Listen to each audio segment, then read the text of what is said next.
এক যে ছিল মিষ্টি ছেলে আবু বক্কর নাম, মজারে মজারে দুষ্টমিতে শেখাতো ইসলাম। বাবা মায়ের বাধ্য ছেলে, অভিযোগ কারো নাই, তাই তো তাকে আদর করে ভালোবাসে সবাই।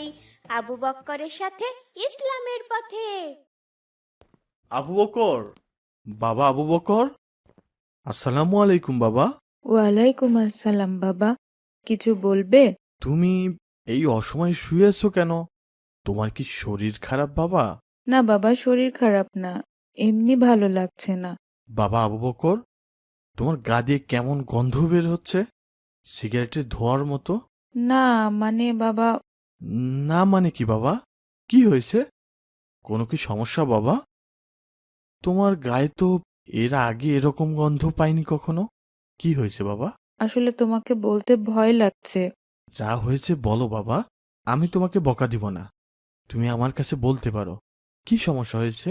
বাবা, আমি আর আব্দুর রহমান খেলতে যাচ্ছিলাম মাঠে। তারপর কি? তারপর ওখানে আব্দুর রহমানের এক বন্ধুর সাথে দেখা হয় আমাদের।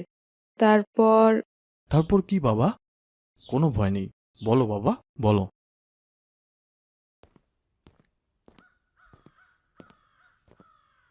আব্দুর রহমান, এখন আমরা কোথায় যাব? আমরা এখন আসরের নামাজ আদায় করে তারপর পার্কে একটু বসবো দুজনে। আচ্ছা, ঠিক আছে। আসসালামু আলাইকুম। তোমরা কেমন আছো ভাই? ওয়ালাইকুম আসসালাম। আলহামদুলিল্লাহ ভাই, আল্লাহ ভালো রেখেছেন। তোমরা কোথায় যাচ্ছ এখন? আমরা আসরের নামাজ আদায় করে তারপর পার্কে একটু বসবো। চলো, তোমাদের এক জায়গায় নিয়ে যাই আজকে। কোথায় ভাই? ওই যে শহরের উত্তর পাশে একটা ঘন জঙ্গল আছে, ওখানে একটা পোড়ো বাড়ি আছে, ওখানে কেউ থাকে না। আমি প্রতিদিন সন্ধ্যায় ওখানে যাই। যাবে আমার সাথে? খুব সুন্দর জায়গা। আচ্ছা, আগে আসরের নামাজ আদায় করে নেই, তারপর যাই চলো। আচ্ছা, ঠিক আছে ভাই।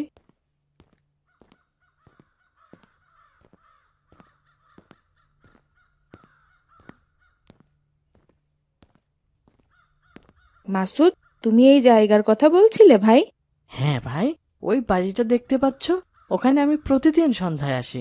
তুমি এখানে আসো কেন প্রতিদিন? এখানে কি আছে? আর এই বাড়িতে কেউ থাকেন না? চলো ভিতরে চলো, ভিতরে গেলেই দেখতে পাবে আমি কেন প্রতিদিন আসি। এই বাড়িতে আমি ছাড়া কেউ আসে না। এটা আমাদের পুরাতন বাড়ি ছিল। আমার দাদুর দাদু এই বাড়িতে থাকতেন। এখন আর কেউ আসে না এখানে।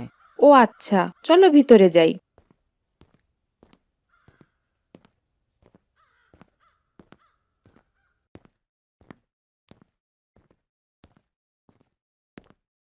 এই দেখো, এটা কি?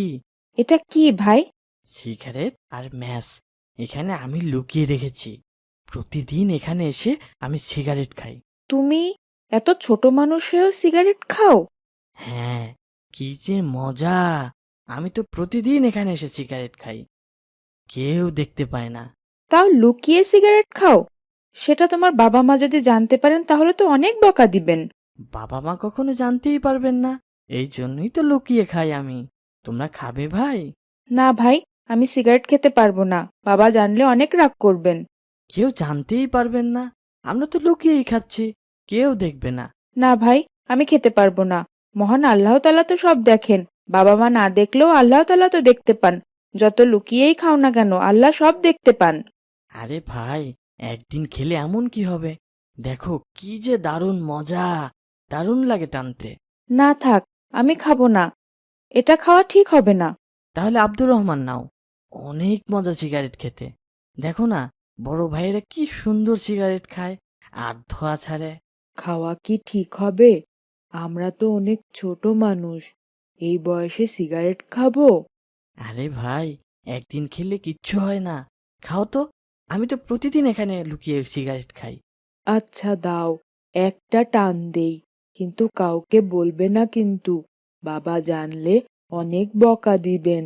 আব্দুর রহমান ভাই, সিগারেট খেও না, এটা খাওয়া ঠিক হবে না ভাই। একদিন খেলে কিছুই হবে না, এক টান দেই, দেখি কেমন লাগে। এটা খুব খারাপ ব্যাপার হচ্ছে, আমাদের এখানে আসাই ঠিক হয়নি ভাই। চলো চলে যাই এক্ষুনি। আচ্ছা, চলো যাই, তার আগে একটু খেয়ে দেখি কেমন লাগে। মাসুদ, সিগারেট কিনতে তো টাকা লাগে, তুমি টাকা কই পাও? এইটা কোনো ব্যাপার হলো? বাবার পকেট থেকে চুরি করি। ছি ছি মাসুদ, তুমি চুরিও করো, আবার বাবার পকেট থেকে? এটা তো ভয়ানক অন্যায় কাজ। চুপ করো তো। বাবাকে সিগারেট কেনার কথা বললে কি বাবা টাকা দিবেন? আমার আরো পিটুনি দিত বাবা। এই জন্যই তো চুরি করেছি। এটা মোটেও ঠিক হয়নি ভাই। আব্দুর রহমান, চলো তাড়াতাড়ি বাসায় যাই, আমার আর একদম ভালো লাগছে না এখানে। চলো যাই, আর এক টান দিয়ে নেই, একটু অপেক্ষা করো ভাই।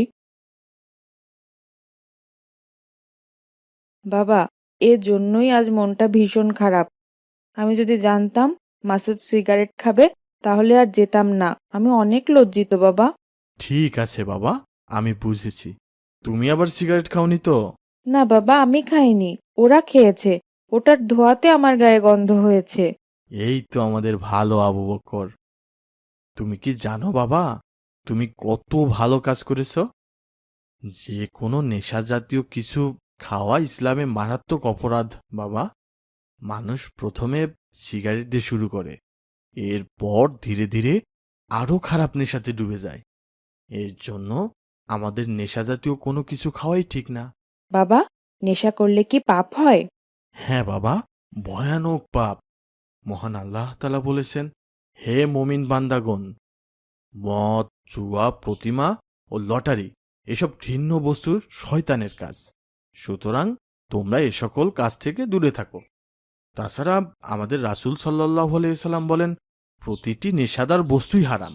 আলহামদুলিল্লাহ বাবা, তবুও আমি আর সিগারেটটা খাইনি। আলহামদুলিল্লাহ, আলহামদুলিল্লাহ। হ্যাঁ বাবা, একজন নেশাগ্রস্তের সম্পর্কে নবীজি সাল্লাল্লাহু আলাইহি ওয়াসাল্লাম বলেন, মদ পান করে যে ব্যক্তি মাতাল হয়ে যাবে তার 40 দিনের নামাজ কবুল হবে না। আর ওই অবস্থায় যদি সে মৃত্যুবরণ করে তাহলে সে জাহান্নামে প্রবেশ করবে। রাসূল সাল্লাল্লাহু আলাইহি ওয়াসাল্লাম যখন মেরাজে যান তখন দেখতে পান নেশাগ্রস্ত মানুষরা জাহান্নামীদের শরীর থেকে বের হওয়া বিষাক্ত নোংরা পুষ পান করছে। এটার শাস্তি এতটাই ভয়াবহ।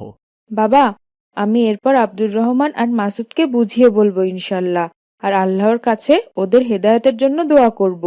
আর আমিও নেশা জাতীয় সবকিছু থেকে বিরত থাকব।